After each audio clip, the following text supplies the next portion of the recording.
The arena floor was slick with blood, most of it not hers, but Kaelin knew that could change in seconds. She pressed her back against the cold metal wall, her breathing ragged, vision blurring at the edges. The Drokari warriors circled her like predators savoring their kill, their chitinous armor clicking with each deliberate step. This wasn't supposed to happen. The diplomatic mission to the outer traverse was meant to be routine, a simple cultural exchange. But the Drokari had other plans. When they discovered humans had no natural armor, no venomous fangs, no enhanced strength, they saw opportunity. Kaelin and her team became entertainment, gladiatorial sport for a species that valued brutality above all else. Her team was gone now. Dead. She was the last one standing, barely. The largest Drokari warrior stepped forward, mandibles clicking in what might have been laughter. It raised its serrated blade, ready to deliver the final blow. Kaelin closed her eyes, thinking of Earth, of the green hills she'd never see again. Then she heard it. A voice, human, cutting through the arena's roar like a knife through silk. Finish the fight. The command was quiet, almost conversational, but it carried the weight of absolute authority. Kaelin's eyes snapped open. Across the arena, in the observation deck reserved for high-value spectators, stood a human man she didn't recognize. He wore the simple gray uniform of an instructor, his face weathered and scarred, his eyes cold as winter stars. Beside him stood a group of youngsters. No, not youngsters. Cubs. Alien cubs of a species she'd never seen before. They were small, barely reaching the instructor's waist, covered in sleek silver fur with markings that seemed to shimmer in the arena lights. Their eyes glowed amber, fixed on the scene below with predatory focus. The lead cub, the one at the front, tilted his head toward the instructor. "Permission to engage, sir?" "Granted, Vash," the instructor replied. "Show them what happens when they touch what's ours."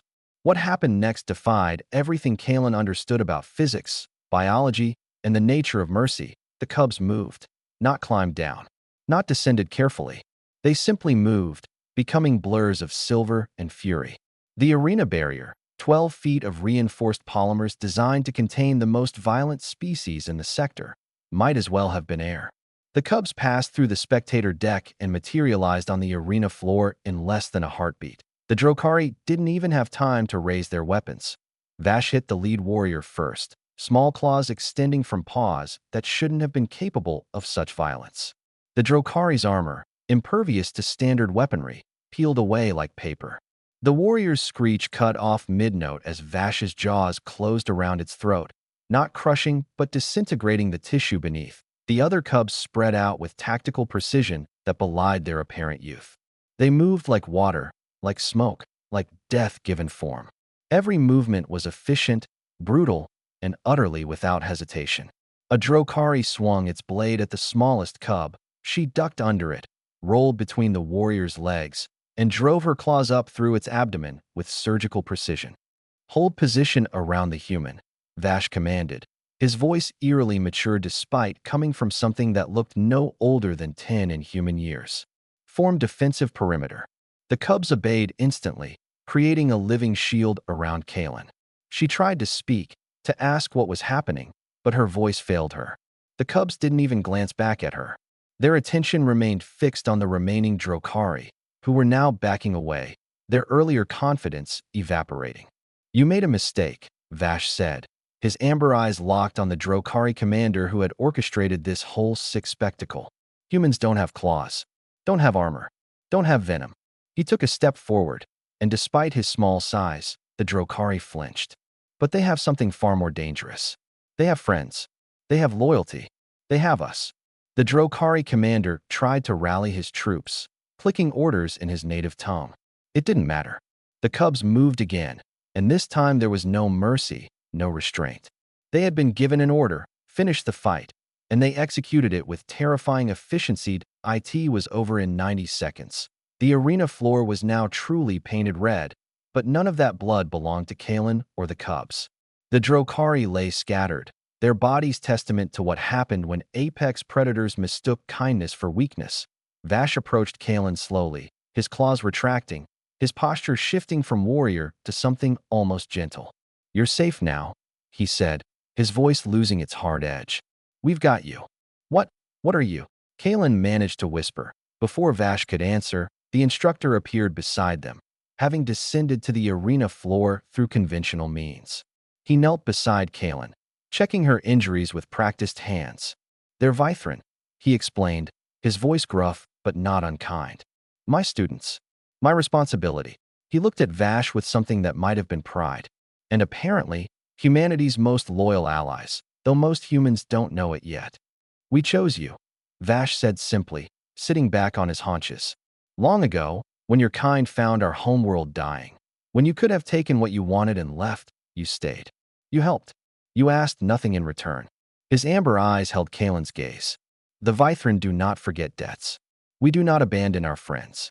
The instructor helped Kalen to her feet. The Galactic Council thinks humans are weak because we lack natural weapons.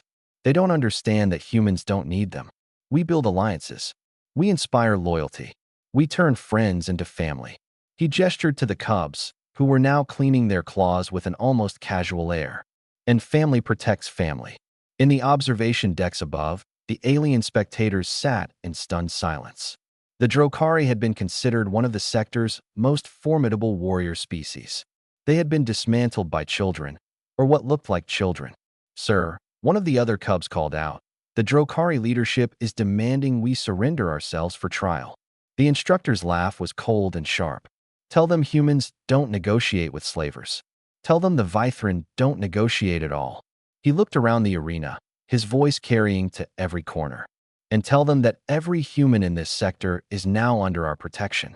Touch one, and you face all of us. Kalen looked at Vash, at the instructor, at the other cubs who had saved her life without hesitation. Thank you, she said. The words inadequate but sincere. Vash's expression softened into something that might have been a smile. No thanks necessary. You're human. That's reason enough. He turned to his instructor. Mission complete, sir. 1 human recovered. 0 cubs lost. Good work, the instructor replied. Then, looking at Kalen, he added, welcome to the family, kid. It's dangerous out here. Lucky for you, you're not alone anymore. As they escorted her out of the arena, Kalen realized something that would reshape galactic politics forever. Humans might not be the strongest species, but they had mastered something far more powerful than individual strength. They had mastered unity. They had turned friendship into an unbreakable weapon, and the galaxy was about to learn that lesson the hard way.